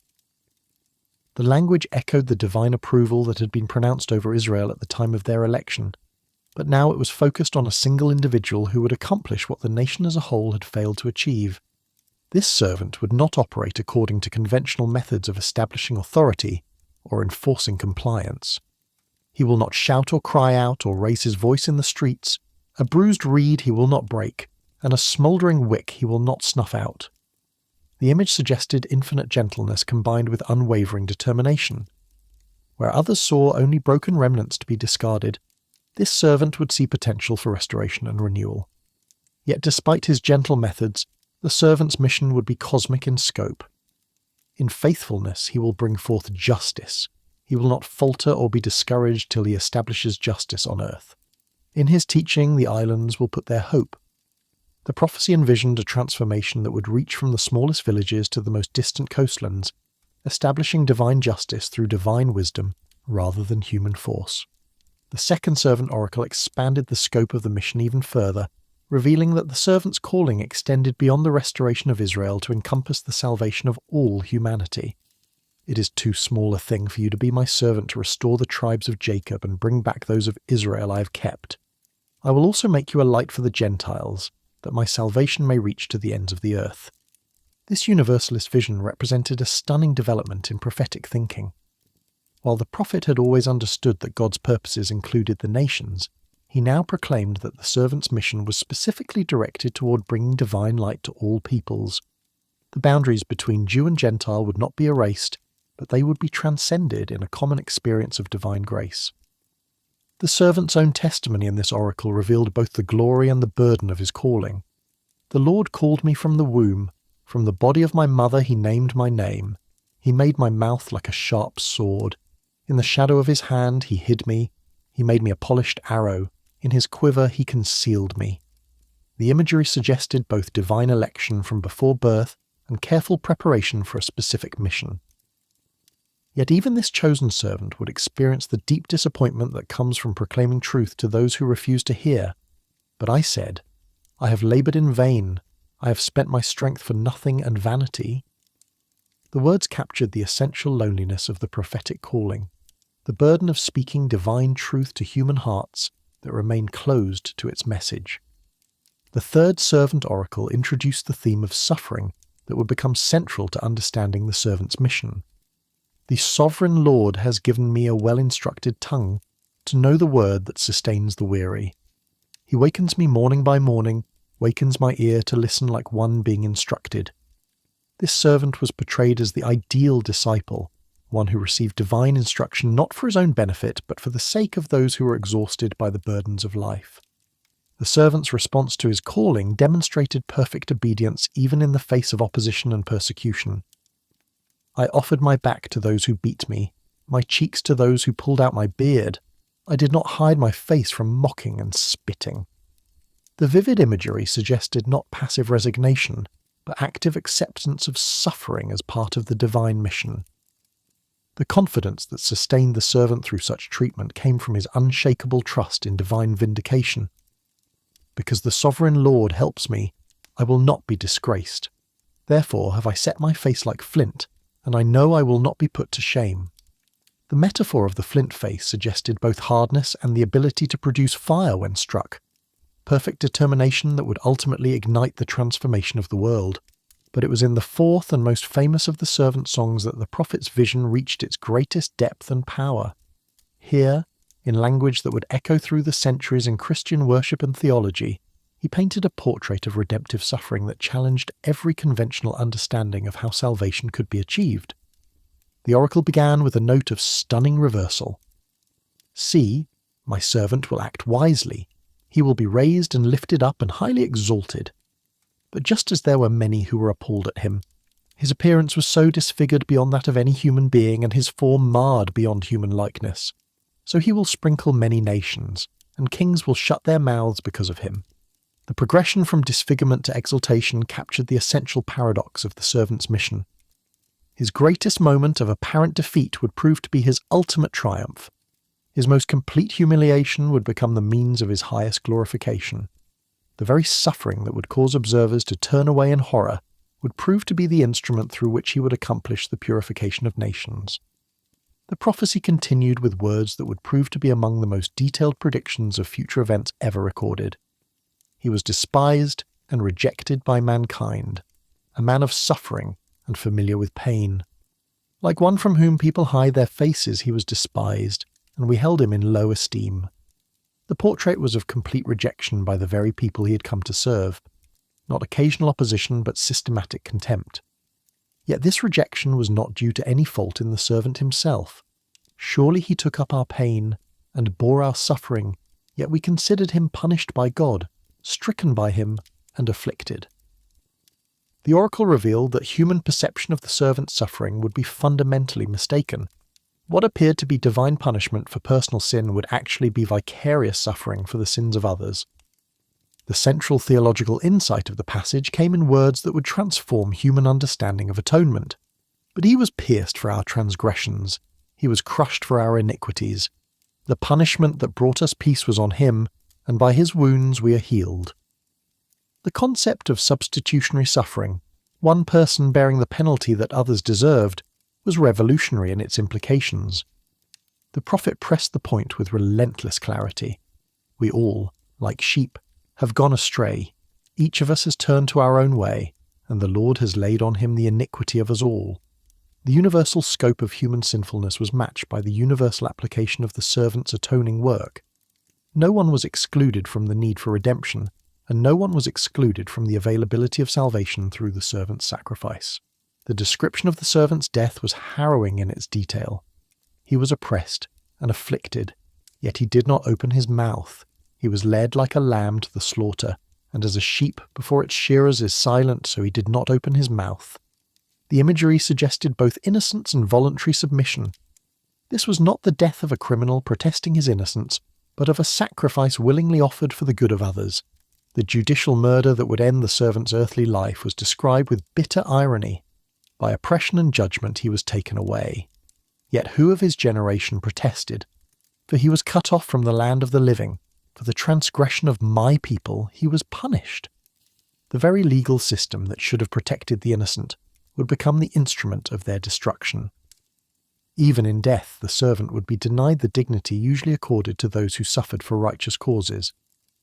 He was assigned a grave with the wicked and with the rich in his death, though he had done no violence, nor was any deceit in his mouth. The prophet foresaw that the servant's innocence would be ignored even in the arrangements for his burial. Yet the oracle's most stunning revelation was still to come. After he has suffered, he will see the light of life and be satisfied. By his knowledge my righteous servant will justify many, and he will bear their iniquities. Death would not be the end of the servant's story, but the beginning of his greatest triumph. Through his suffering and death, he would accomplish the justification of multitudes, making them righteous in God's sight through his own perfect righteousness. The divine perspective on the servant's mission was expressed in language that revealed both the cost and the reward of his sacrifice. Therefore I will give him a portion among the great, and he will divide the spoils with the strong, because he poured out his life unto death, and was numbered with the transgressors. For he bore the sin of many, and made intercession for the transgressors. The theological implications of these prophecies were staggering. The prophet was describing a mechanism of salvation that operated on principles completely different from anything the ancient world understood. Instead of the strong conquering the weak, the servant would triumph through weakness. Instead of the righteous being rewarded and the sinful being punished, the righteous one would suffer so that the sinful could be forgiven. This concept of vicarious atonement represented a radical departure from conventional understanding of divine justice. In most ancient religions, the gods demanded that each person bear the consequences of their own actions. The idea that an innocent party could voluntarily assume the guilt of others and pay the penalty they deserved was virtually unprecedented in human thought. The servant's willingness to undertake such a mission revealed depths of love that stretched human comprehension. This was not reluctant compliance with divine demands, but joyful acceptance of a role that would accomplish the greatest good for the greatest number. The servant's satisfaction would come not from avoiding suffering, but from seeing the results of his suffering in the lives of those he redeemed. Jewish interpretations of these passages before the coming of Christianity varied considerably. Some saw the servant as representing the nation of Israel as a whole, suffering among the nations for the sins of the world.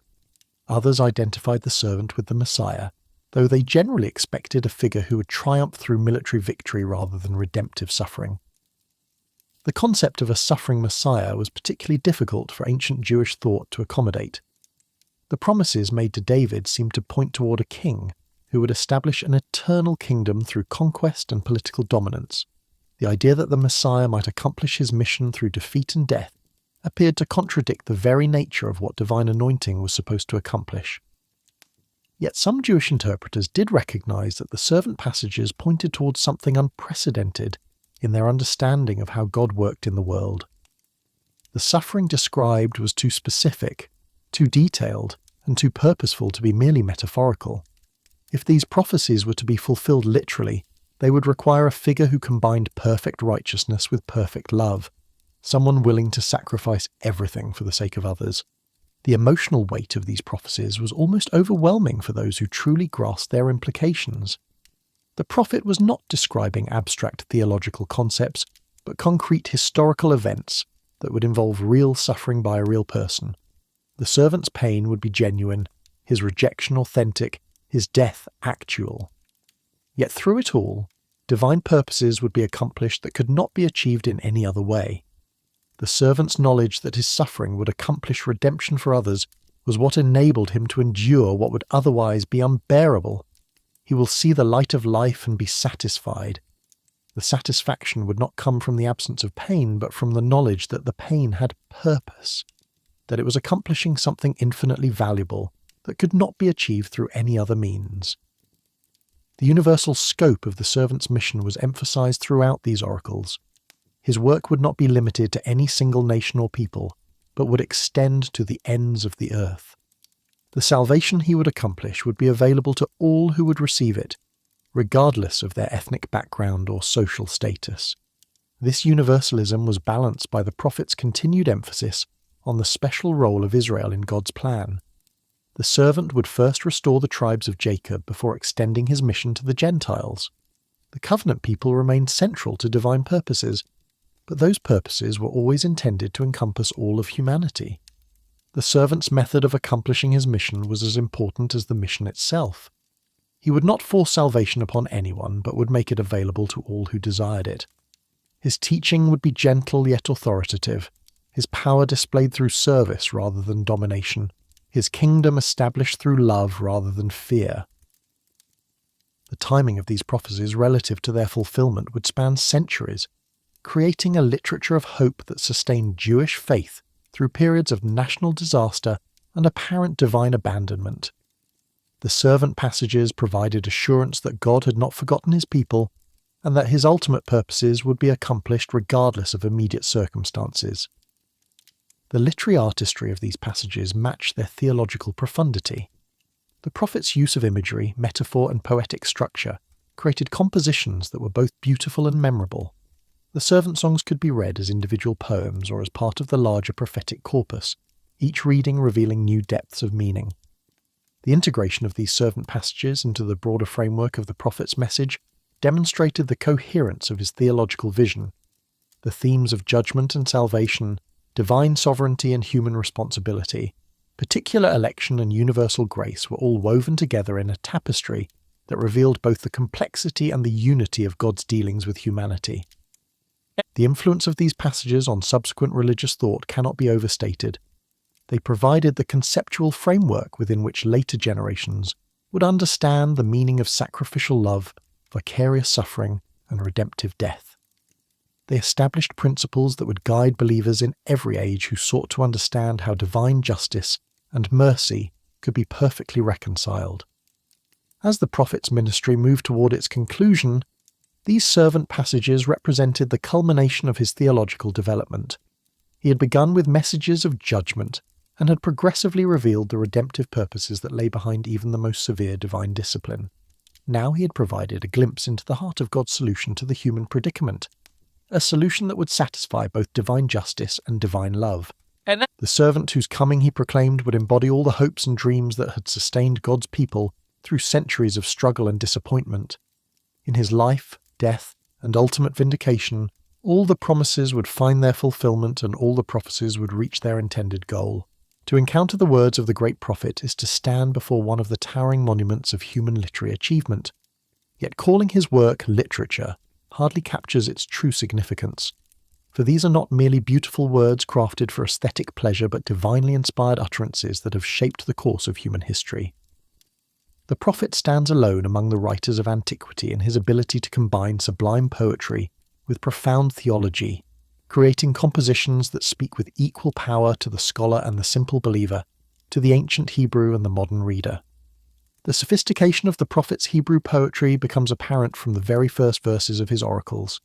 "Hear me, you heavens, listen, earth," he begins, immediately establishing a cosmic perspective that places human affairs within the context of universal divine sovereignty.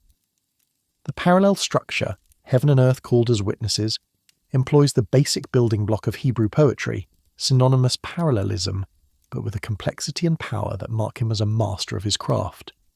His use of parallelism extends far beyond simple repetition or restatement. In his hands, the second line of a poetic couplet doesn't merely echo the first, but advances the thought, deepens the emotion, or sharpens the focus. "Come now, let us settle the matter," says the Lord. "Though your sins are like scarlet, they shall be as white as snow. Though they are red as crimson, they shall be like wool." The progression from scarlet to snow, from red to wool, creates a climactic structure that emphasizes the completeness of the transformation God offers. The prophet's mastery of metaphor transforms abstract theological concepts into vivid, memorable images that burn themselves into the reader's consciousness. He sees God as a potter working clay, a farmer clearing stones from a field, a warrior girding for battle, a mother comforting her child. Each metaphor captures a different aspect of the divine character, building a multifaceted portrait that speaks to human experience at the deepest level. Perhaps nowhere is his metaphorical genius more evident than in his description of the vineyard. The image begins simply. My loved one had a vineyard on a fertile hillside. But as the metaphor develops, it encompasses the entire relationship between God and his people. The careful preparation of the soil speaks of divine providence. The choice vines represent divine election. The watchtower suggests divine protection. The winepress symbolizes divine expectation. When the vineyard produces wild grapes instead of good fruit, the failure is not merely agricultural, but covenantal. Not simply disappointing, but tragic. The prophet's wordplay reveals a mind that delighted in the sounds and meanings of language while using them to reinforce his theological points. His contrast between mishpat, justice, and mispash, bloodshed, between tzedakah, righteousness, and se'aga, cries of distress, creates an almost physical impact in the original Hebrew. The similarity in sound between the expected and actual results emphasizes how close Israel had come to fulfilling their calling, while highlighting how far they had ultimately fallen. This linguistic artistry extends to his use of chiasm, a literary structure where elements are repeated in reverse order to create emphasis and unity. One of his most famous examples appears in his oracle about the coming child. For to us a child is born, to us a son is given. The parallel structure, child, son, born, given, creates both balance and progression, while the repetition of to us emphasizes the personal nature of the gift.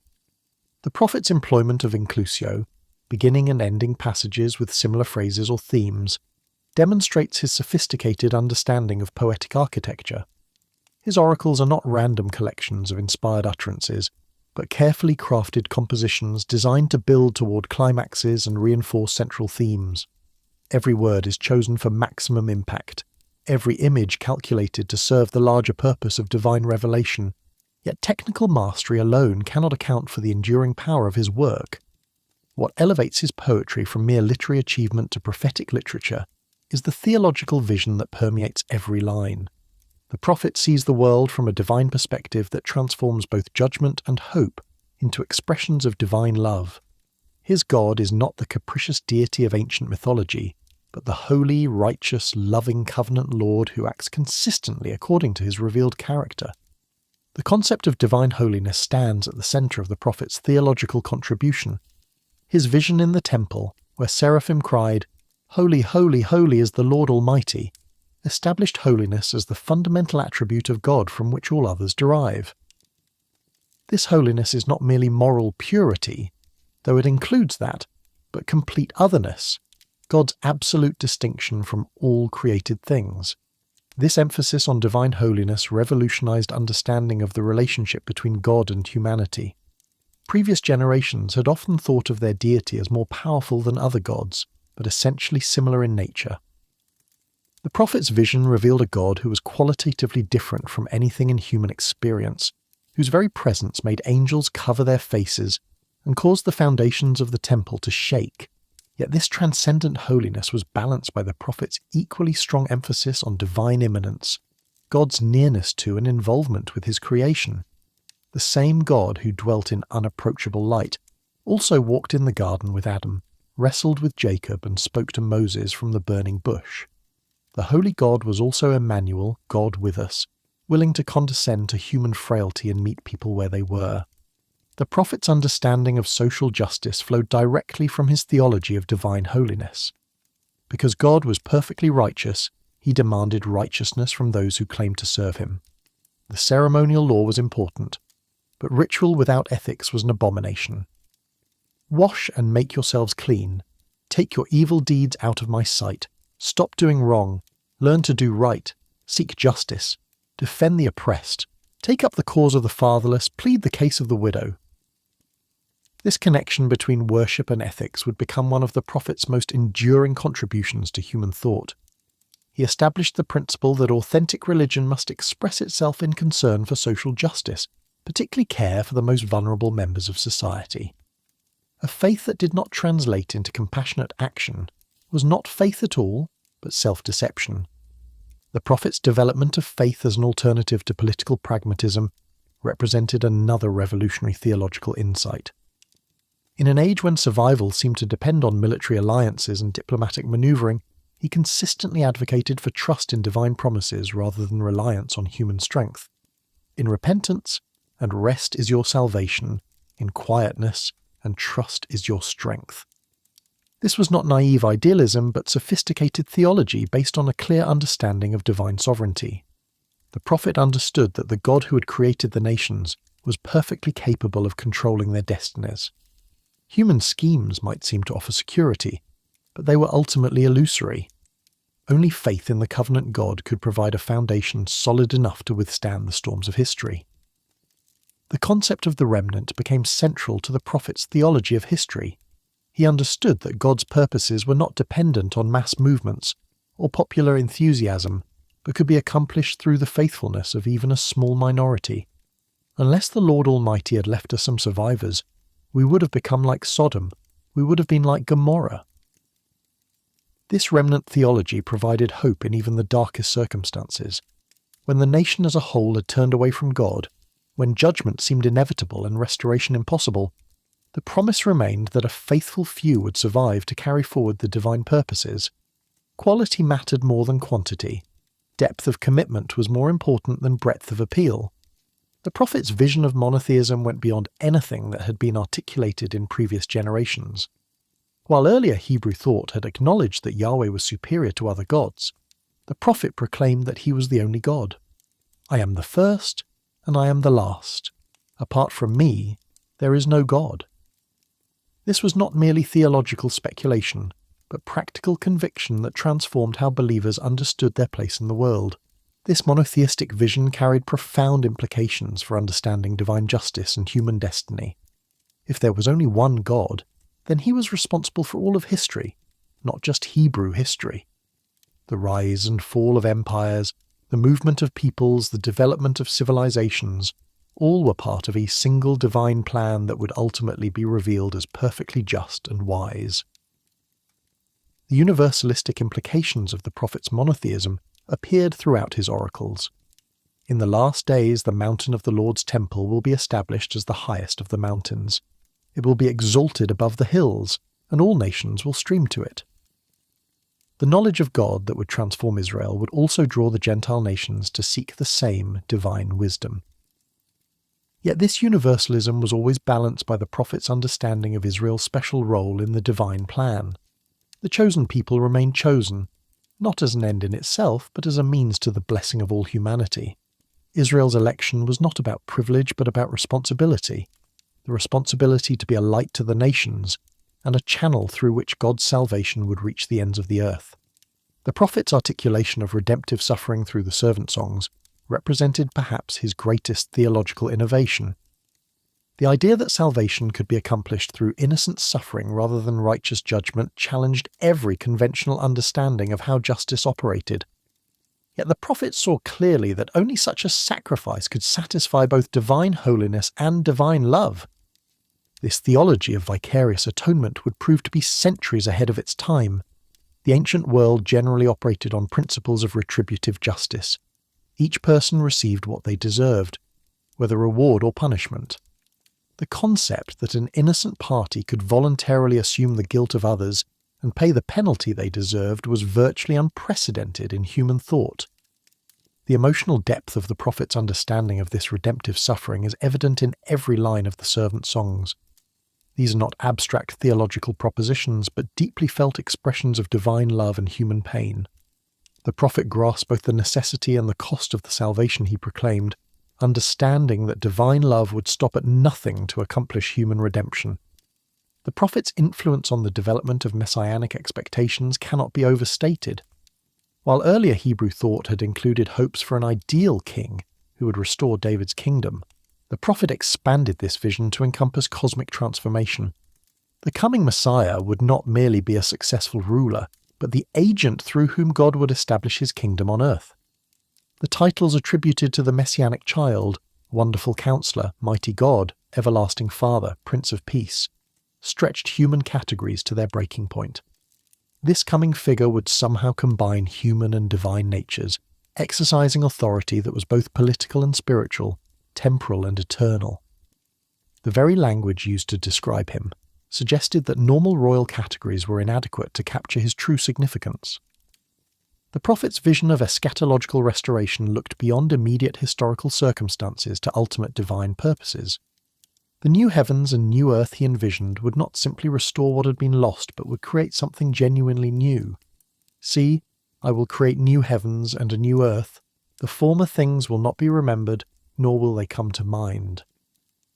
This eschatological vision provided hope that transcended any particular historical circumstance. No matter how dark the present situation, no matter how complete the apparent defeat of divine purposes, the ultimate victory was certain. The God who had created the world was perfectly capable of recreating it according to his original design. The prophet's understanding of divine providence revealed a sophisticated theology that balanced human responsibility with divine sovereignty. People were genuinely free to make choices that mattered, but their choices operated within the framework of divine purposes that would ultimately be fulfilled. Human rebellion could delay but not defeat the accomplishment of God's will. This understanding of providence provided both comfort and challenge to believers in every generation. They could find assurance in knowing that their lives had meaning within God's larger plan, but they also faced the responsibility of aligning their choices with divine purposes rather than pursuing their own selfish agendas. The literary techniques the prophet employed to convey these theological insights demonstrated his understanding that truth must be communicated in ways that engage both mind and heart. His poetry appealed to human emotions while challenging human understanding. His metaphors made abstract concepts concrete while preserving their mystery and depth. The prophet's ability to write for multiple audiences simultaneously is evident throughout his work. His oracles spoke to the immediate circumstances of 8th century Judah while addressing timeless human concerns. They provided specific guidance for particular historical situations while articulating principles that remain relevant across cultures and centuries. The development of prophetic literature as a distinct genre owes much to the pioneer whose work established patterns that would influence all subsequent prophets. His combination of social criticism, theological insight, and eschatological vision became the template for prophetic ministry. Later prophets would follow his example in speaking both judgment and hope, addressing both immediate and ultimate concerns. The prophet's influence on Jewish thought during the exile and post-exilic periods was enormous. His prophecies provided both explanation for the catastrophe that had befallen the nation and hope for ultimate restoration. The servant songs in particular offered a framework for understanding how present suffering could contribute to future blessing. The preservation of his oracles in the Dead Sea Scrolls demonstrates the continuing relevance of his message for Jewish communities facing persecution and displacement. The complete scroll of his prophecies found at Qumran shows that his words continue to provide comfort and guidance centuries after they were first spoken. The theological legacy of the great prophet extends far beyond any single religious tradition. His insights into the nature of God, the meaning of history, and the destiny of humanity have influenced thinkers and believers across the centuries. His vision of social justice has inspired reform movements throughout history. His understanding of faith as an alternative to political expedience has challenged leaders in every generation. As the prophet's active ministry drew toward its close, the foundations had been laid for influence that would extend far beyond the borders of ancient Judah. His words had been preserved by disciples who recognized their enduring significance. His theological insights had been embedded in compositions that would speak to believers in ages yet unborn. The voice that had warned and comforted 8th century Jerusalem would continue to warn and comfort humanity until the end of time. The echoes of a voice that first rang out in 8th century Jerusalem have never truly fallen silent. What began as urgent messages to a small kingdom facing political crisis has become a treasury of insight that has shaped the deepest convictions of billions and fundamentally altered the course of human civilization. The immediate impact of the prophet's ministry on his own generation was limited and often disappointing. Yet even as his contemporaries dismissed his warnings, a small circle of disciples was carefully preserving his words, recognizing in them something of eternal significance. The Dead Sea Scrolls, discovered in the 20th century, include a complete copy of his work that differs only in minor details from texts preserved through nearly 2 millennia, testimony to the reverence with which these prophecies were transmitted. During the dark years of the Babylonian exile, when Jewish survival seemed in doubt, the prophet's words provided both explanation for catastrophe and hope for restoration. His prophecies of judgment helped explain why the temple had been destroyed. His promises of return gave reason to believe the exile was not permanent. The development of Jewish messianic expectations owes an incalculable debt to his oracles about the coming ideal king and suffering servant. The emergence of Christianity marked a watershed moment in the interpretation of his work. The early Christian community saw in Jesus of Nazareth the fulfillment of prophecies spoken 7 centuries earlier. The New Testament contains more than 60 explicit quotations from his work. No other Hebrew scripture is cited more frequently, or with greater theological significance. Jesus himself understood his mission largely through the prophetic lens. His inaugural sermon began with the prophet's words, "The Spirit of the Lord is on me, because he has anointed me to proclaim good news to the poor." His declaration that today this scripture is fulfilled explicitly identified his ministry with ancient prophetic expectations. The identification of Jesus with the suffering servant became central to Christian theology. The detailed predictions of innocent suffering leading to ultimate vindication provided the framework for understanding the crucifixion and resurrection. What appeared to be God's defeat was revealed as ultimate triumph, accomplished through the very suffering that seemed to contradict divine purposes. The Apostle Paul drew extensively on the prophet's insights. His understanding of justification by faith, universal salvation, and Gentile inclusion all showed prophetic influence. The revolutionary idea that salvation was available to all humanity found its foundation in the vision of the servant as a light for the Gentiles. Throughout history, the prophet's emphasis on social justice became a driving force behind efforts to care for the poor and defend the oppressed. The Protestant Reformation found in his words support for salvation by grace rather than works. The modern missionary movement drew inspiration from his vision of universal salvation reaching to the ends of the earth. The civil rights movement drew heavily on his vision of ultimate justice. Martin Luther King Jr. frequently quoted the promise that justice will roll on like a river, righteousness like a never-failing stream. The dream of a society judged by character rather than colour found biblical foundation in the vision of the peaceable kingdom, where traditional enmities would be overcome. Contemporary movements continue to find resources in his work. Liberation theologians draw on his social justice themes. Environmental advocates see in his cosmic restoration vision a foundation for healing humanity's relationship with nature. Conflict resolution specialists reference his understanding that true peace requires justice, not merely the absence of war. The literary influence extends far beyond religious communities.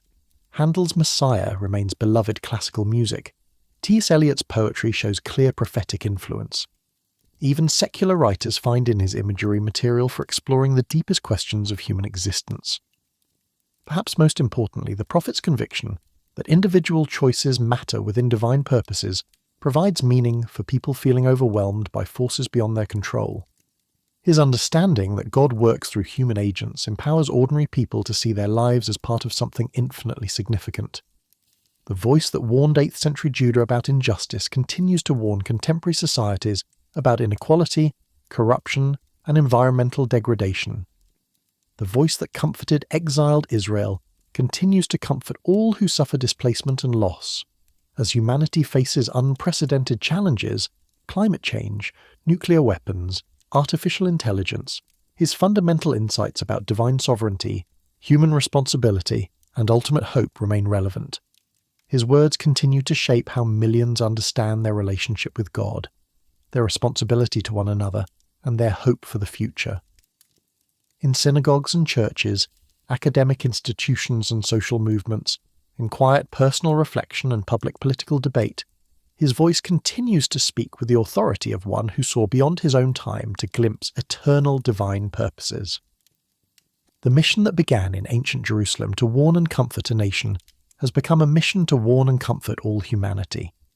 Until his vision of ultimate peace and justice becomes reality, his words will continue to echo across the centuries, calling each generation to faith, hope, and faithful service in the cause of righteousness. The prophet's greatest prophecy may be that his voice itself would never be silenced, continuing to speak truth to power and comfort to the afflicted until the end of time.